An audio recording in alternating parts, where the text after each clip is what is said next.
Oi, gente. Agora eu vou ainda continuar falando de massa molecular, só que aí agora eu vou usar modelos, tá bom? São discos feitos de crochê, onde vai representar átomos, tá bom? No caso aqui, eu vou representar um átomo de hidrogênio.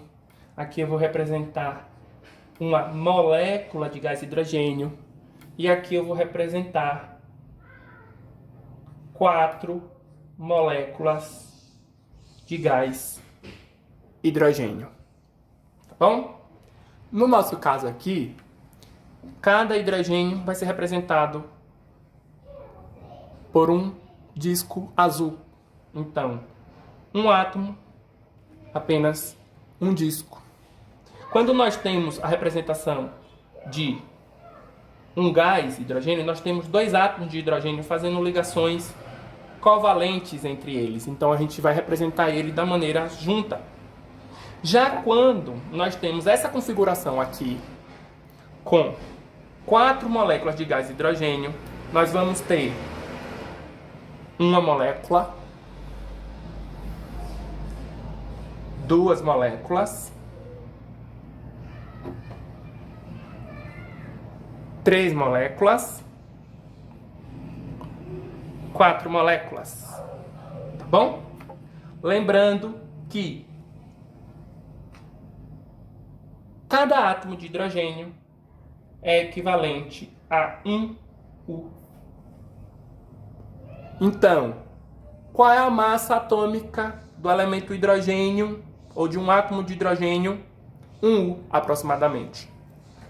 Quanto é a massa molecular do gás hidrogênio? Cada átomo equivale a 1 U. Então, como nós temos 2, no total nós temos 2 U. Já aqui nós temos 4 moléculas de gás hidrogênio. Então vai ser 1, 2, 3, 4, 5, 6, 7, 8 U. De tal maneira que se eu fosse colocar numa balança atômica, o peso de cada átomo vai ser contado, tá bom, gente? Agora imagine aqui que eu tenho uma molécula de água, H2O. O oxigênio vai ser representado pelo disco vermelho e os 2 hidrogênios vai ser representado pelo disco azul. De tal maneira que a massa do oxigênio é 16 U e a massa de cada átomo de hidrogênio 1 U. Quando eu coloco tudo isso na balança, eu somo 16 mais 1, 17, mais 1, 18, de tal maneira que toda molécula corresponde a 18 U. Então, se eu tivesse uma segunda molécula aqui, nesse sistema, significaria que eu estaria colocando um 2 aqui na frente. Porque agora eu vou ter 2H2O. Tá bom? 2 moléculas de água. Então, as 2 moléculas de água, a mesma coisa. 16U para o oxigênio, 1U para cada hidrogênio. De tal maneira que, somando cada átomo separadamente, eu vou encontrar o resultado total. 16 mais 16, 32, mais 1, 33, 34, 35, 36. Então, eu tenho um total aqui, 36 U, que equivale à massa de 2 moléculas de água. Beleza, gente? Gente, agora falando da massa do cloreto de bário. Lembra que eu falei que o cloreto de bário, ele é hidratado por água, tá bom? Significa o seguinte, que quando o cloreto de bário, que é um composto iônico, entra numa solução aquosa, ele vai sofrer um processo chamado ionização, formação de íons, onde o bário ele fica positivo, tá bom? E os cloros eles se juntam ficando negativo. Então, os cloros vai ficar -2 ou menos. Vamos focar aqui, né, gente? Pronto. Agora o bário. O bário, ele tem 2 elétrons na última camada. Só que como é uma ligação iônica, ele perde esses 2 elétrons, ficando positivo. Então ele vai ficar +2 ou mais. Então ele é um cátion. O composto aqui, o cloro, vai ser um ânion, tá bom? Ânion negativo, cátion positivo. Qual é a influência da água? A água, que é o H2O, quando ele entra em contato com cloreto de bário, ele vai sofrer esse processo de ionização, formação de íons, de tal maneira que o lado positivo da água se aproxima do ânion, que é negativo, e o polo negativo da água se aproxima do cátion, tá bom? Que é positivo. Positivo atrai negativo, negativo atrai positivo. A molécula de água é uma molécula polar. Ele tem um polo negativo e ele vai ter um polo positivo. Polo positivo, polo negativo, tá bom? Então, o lado positivo se atrai pelo negativo e o lado negativo se atrai pelo íon positivo, que é um cátion. Gente, no caso da gente aqui, a gente colocou apenas 2 moléculas de água, porque o processo de ionização do bário ele é parcial, então, às vezes, ele não vai acontecer totalmente. Então, às vezes, a molécula de água vai ter preferência por um dos íons e vai formar uma hidratação, tá bom?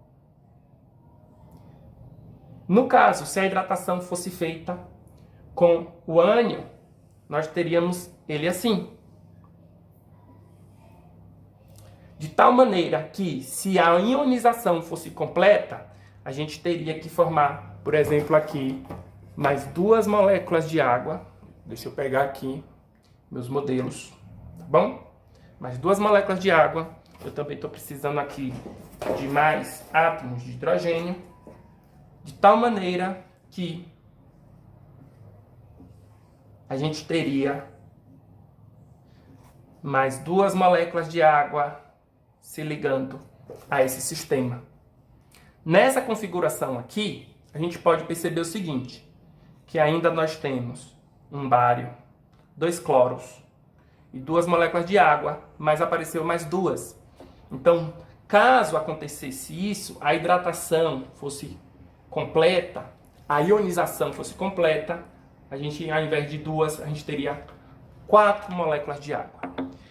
A gente está fazendo aqui o que, gente? A gente está misturando os assuntos.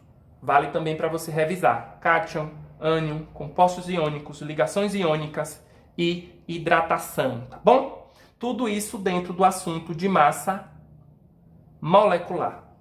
Ah, professor, e qual seria essa nova massa? Então, a gente pode agora aqui didaticamente separar. Eu vou ter 1, 2, 3, 4 moléculas de água. Tá bom, gente? 4 moléculas de água.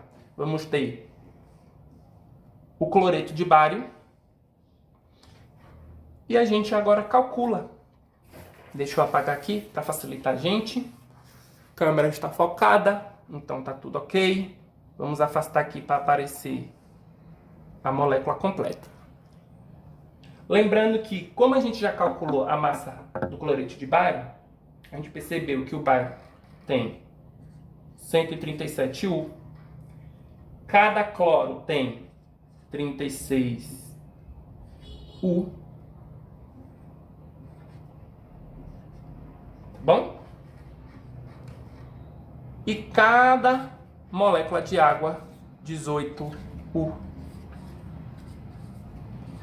Ó, eu posso organizar isso de diversas maneiras. Claro que fazendo aquele esquema, separando, é muito mais rápido. Mas isso aqui serve para vocês entenderem que todos esses átomos estão fazendo parte desse sistema. Tá bom, gente? E depois é só somar tudo. Aí a gente vai somar 137 mais 36. 36 dá 72. E depois a gente vai pegar 18 mais 18 mais 18 mais 18. Aqui vai dar 36.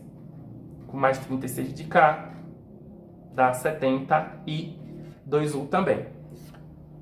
Agora eu vou somar tudo. 7 mais 2, 9. 9 mais 2, 11. Vai 1. 3 mais 7, 10. Mais 7, 17. Mais 1, 18. 1 mais 1, 2.